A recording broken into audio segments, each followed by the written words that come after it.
like to drive to clear my head to just think straight. Would you blame me? I had a lot of things going on in my life, and I just needed some me time. It was about 9 p.m. at night. I'd be back before 11, I thought to myself. If only I had known. As I drove along for the next 1 hour, I decided I still needed some thinking time. So I drove along the narrow open road that led to the next city. At this point, I really didn't care where I was going, or that I didn't even know where to stay. I just needed to forget all the troubles I had. If it came down to it, I'd sleep in the car. Besides, I lived alone. It's not like there was anyone waiting for me. So there I was, in the middle of the open road. No streetlights, not a single vehicle but mine, and definitely not a single soul. I didn't even realize how alone I was because my mind was clouded with thoughts. I had just been fired from my job after working there for 13 years. I had no idea what to do or where to go next. I reached into the glove compartment and said a silent prayer, hoping to find what I was fishing for. I did, and I gladly pulled it out with a smile. It was a little bottle of gin. The cold metal in my hand drew my attention to just how cold it was, even inside my car. So I turned on the heat a bit, and a few minutes later, I was feeling a lot merrier. Now, I had already started getting a little tipsy, and I realized I was in trouble. I had taken a wrong turn and had no idea where I was. It was too dark to see, and the only visible thing to me was the road just ahead, my headlights. I could see no further.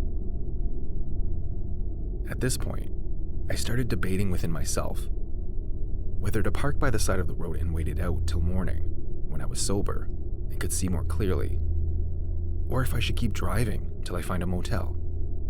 I decided to keep driving.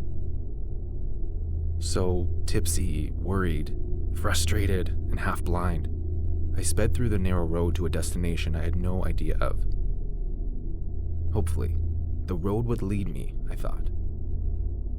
I dared to look at the digital clock on my dashboard, and my eyes widened when I saw that it was already past midnight, and I was in the middle of nowhere. I had left my cell phone back at home. I had no one to call, no one to reach out to, and absolutely puzzled at what I should do next. I decided to keep driving. It seemed to be the safer and more reasonable thing to do at the time, so I did it.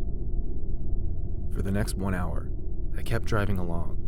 The road seemed to be snaking me into left and right, almost like I was driving on the back of a large python, and it was taking me to its home, a deep hole inside the ground. Suddenly, my car jerked forward, almost like it was hit from behind, but there was no one behind me, or even in front of me. The road was as empty and as quiet as a crypt. I wondered what the problem was, until I looked at the dashboard monitors, and there it was. I had run out of gas. Just when I thought things couldn't possibly get much worse, my car jerked a few more times, then came to a slow and terrifying halt. I was stranded in the middle of the road with no idea where to go from here. My heart was pounding so fast. I was afraid it would burst out of my chest. I had never been more scared in my entire life. Why didn't I just stay home? I got out of the car and kicked furiously at the tires. I blamed myself. I should have made sure I had enough gas. This day was shaping to be the worst in my entire life. I looked around me in the dark of the night. It seemed like the moon didn't come out tonight, and the only sounds I could hear were crickets, toads, and frogs from the woods on either side of the road. In the middle of two sides of forest, I stood, shivering in the cold, hoping a vehicle would pass by. It had to be around 2 a.m. now, and and I was not sure if I would have any luck finding a vehicle. I didn't even care which way it was going, as long as I could get away from the cold. I was able to park my car at the side of the road, just by the woods. I could see the tall trees, waving in the gentle winds. The nocturnal animals seemed to be screaming at the top of their lungs. Super creepy. Then suddenly, I heard a twig snap, almost like someone had stepped on it, loud and clear. The sound was coming from inside the woods to my right. But maybe it was the alcohol in my system. I listened again for a couple of minutes. Then I heard it again. This time, it was closer. I yelled into the woods, but it was dead silent. Someone was in there, I knew it. By now, my eyes had begun to adjust to the darkness. I narrowed my eyes and called out to know if anyone was there. Silence again. So I picked up a stick nearby to arm myself. Then I saw it. A figure. It was shaped like a man, but there was something bright in his eyes. Almost didn't look human. I cleaned my eyes and looked at the figure again, but this time, it was gone. Panic started setting in now. I ran back into my car and turned the ignition, willing and begging my car to just start, but it didn't. I got down from the car again and began to yell for help. There was no one in sight, but I didn't care. I knew what I saw, and it was not just my imagination. It was starting to get misty now, so I turned on my car headlight, and right in front of my car, I saw the figure again, this time clearer and brighter. It didn't look human, but I didn't wait to be sure.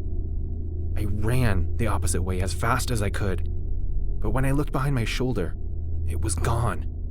I kept running. I ran as fast as my legs could carry me. My heart was heaving. I was bare feet, but I didn't care. I just needed to get as far away from here as possible. As I ran, I suddenly tripped on something. I fell to the ground and rolled several times before I could find my footing. But when I did, there it was, again. The figure standing just a few yards away from me. Now I was sure it was not human. How else could he get here so fast? I screamed and tried to turn back the other way, but as I did, it stood a few yards the other direction as well, slowly walking closer towards me. I could see it a bit clearer now. It looked like a man, but its eyes suggested otherwise. It had glowing red eyes, and there was this low growl it was making, almost like an animal, something like a wolf or a dog.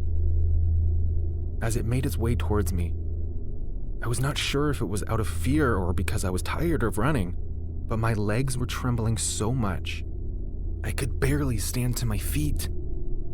My heart was beating faster than it had ever beaten, and my eyes were cloudy from tears and sweat.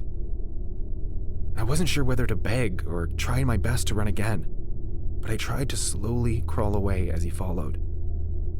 He was just a few feet away from me now, and I was ready to say my last words. The figure was taller than I had thought and had long nails, abnormally long, frightening nails. The growls were terrifying too. Then the creature dropped to the ground and began to walk on all fours towards me, like a beast trying to corner its prey. Suddenly, I heard loud honking coming around the bend behind me and immediately began to yell and wave for help. Luck smiled as I saw a truck appear from within the mist. I looked back at the beast chasing me, and it was gone. The driver was kind enough to give me a lift to the nearest motel, and I gratefully hopped in. He didn't believe my story, or that there was anything strange lurking in the woods, but I know what I saw. Never drive alone in the middle of the night, folks. Lesson learned.